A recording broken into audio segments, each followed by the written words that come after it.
Hey guys, thanks for Bobo's here, I guess. I'm just a little bit woken up, so sorry for being a bit discombobbled. Just making this video to kind of like recap what we did yesterday. I meant to do it before I logged off, but I was just kind of tired and I wanted to get right to bed and get a decent sleep in. So we got probably actually 7-8 hours sleep, which is pretty good.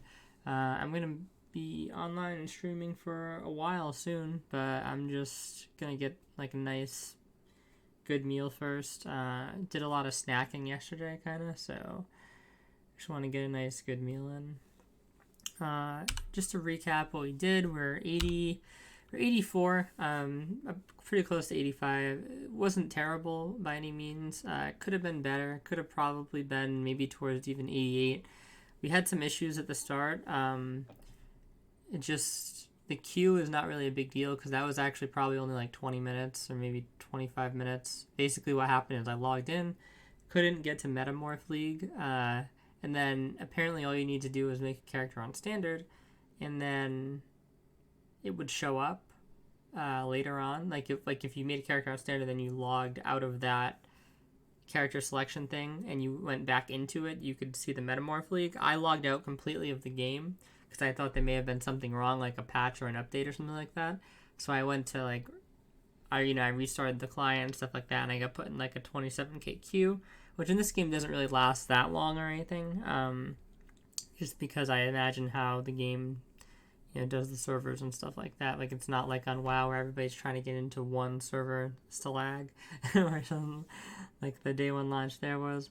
But yeah, and then after that we ended up playing with some friends that I didn't anticipate like the group size we were playing with. I thought it was gonna be my friend and I just dueling and we were kinda gonna be going fast. But basically I think what happened was they all wanted to play together, so some of them are a little bit newer, and it just took a little bit more time to get through some of the early stuff because we had some people forget things and stuff like that. It wasn't like a super big deal or anything like that, but it took a little bit of time off the total thing. So we'd probably be maybe like a little bit higher, like maybe like 86, 87. And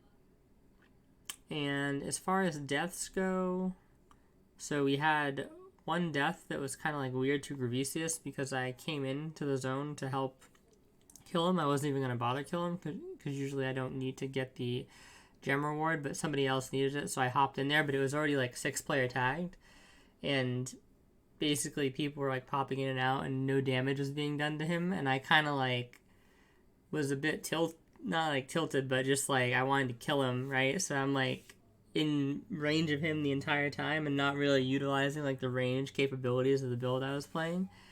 And I got slapped pretty hard because I had no fire res and stuff like that. So it's kind of like a combination of him being reworked, I think, a little bit in terms of damage numbers, and just like the boss health was just through the roof because I was playing with like 6 people or 5 people that don't normally play with. So that one was just a little weird.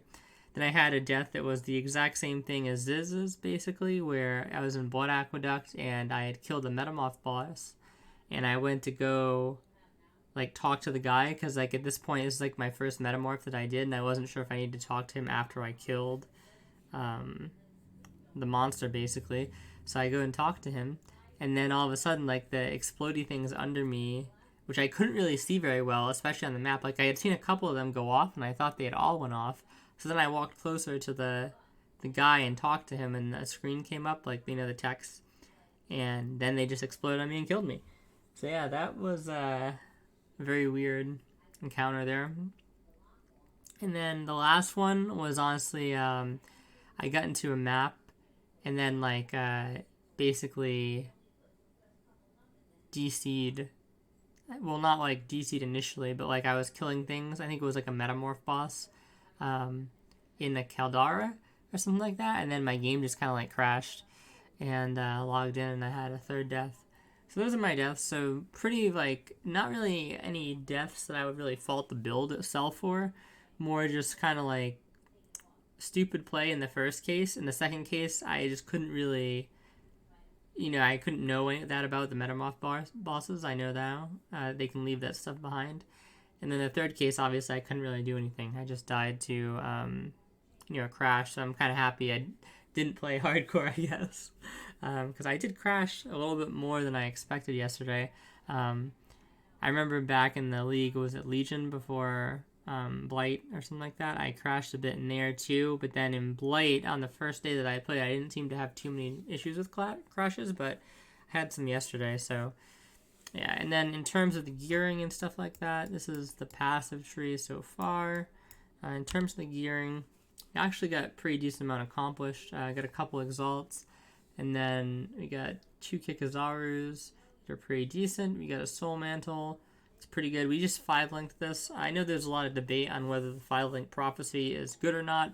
I feel like in this specific situation, since I use this chest and lean on it so heavily, it's not just like a unique chest that I can find and use, for example. It's kind of like core to the build in a way and really helps you get a lot of damage. So when the prophecies are like 15 chaos, I really don't mind spending the 15C to guarantee 5-link, because otherwise you can actually spend a ton of currency in jewelers and fusings to get this 5-link. So I don't mind just knocking it out immediately. I think it's worth it because it gives you such a power boost early on that it lets you just start crushing through content. Didn't really get super lucky with currency in the beginning. We found the Onigoroshi, but that was a bug apparently. So, and I wasn't really planning on, if that was going to be worth a lot, I wasn't going to be planning on selling it immediately, and I wasn't going to be keeping it all because I was in like a party of 3 at the time, at that point in the game.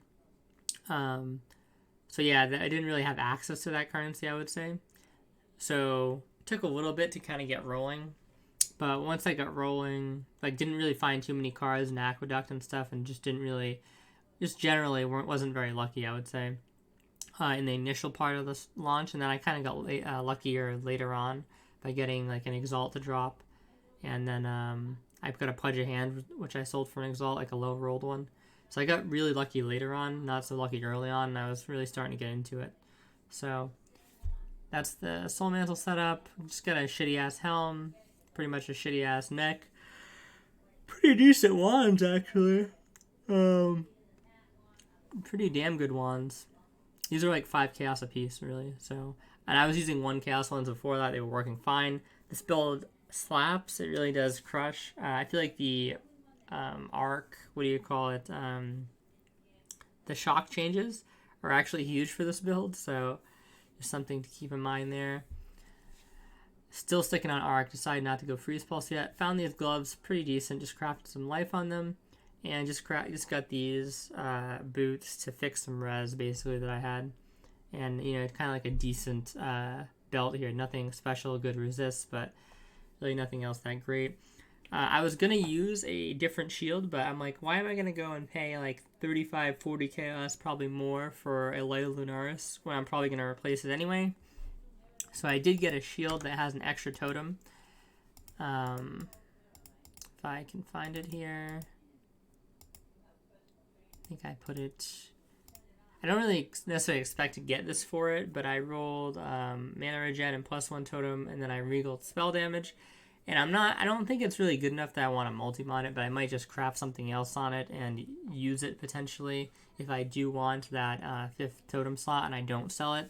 Again, I don't really think I'm going to get an Exalt for it, but I think I want to use it, so I don't really want to sell it unless I can get kind of like overvalue for it. So that's why I have it in there for that amount of money. This is the currency we're dealing with. Pretty decent amount. Yeah.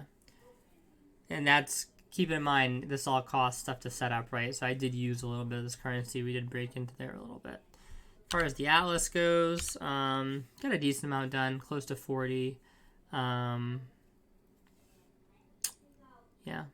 So, got the first Watcher Stone, stuff like that. But yeah, I'll be on in a little bit, guys. We're just going to eat. And I would eat, like sometimes I eat and play, but I actually, my dad he got some crabs yesterday that I ended up getting. So I'm just going to eat those crabs off stream and stuff like that because they make a mess, right? But I'll be back on really soon once I get done eating. So thanks for watching and hope you like the update. I'm going to upload this one to YouTube, I think. So talk to you later, guys.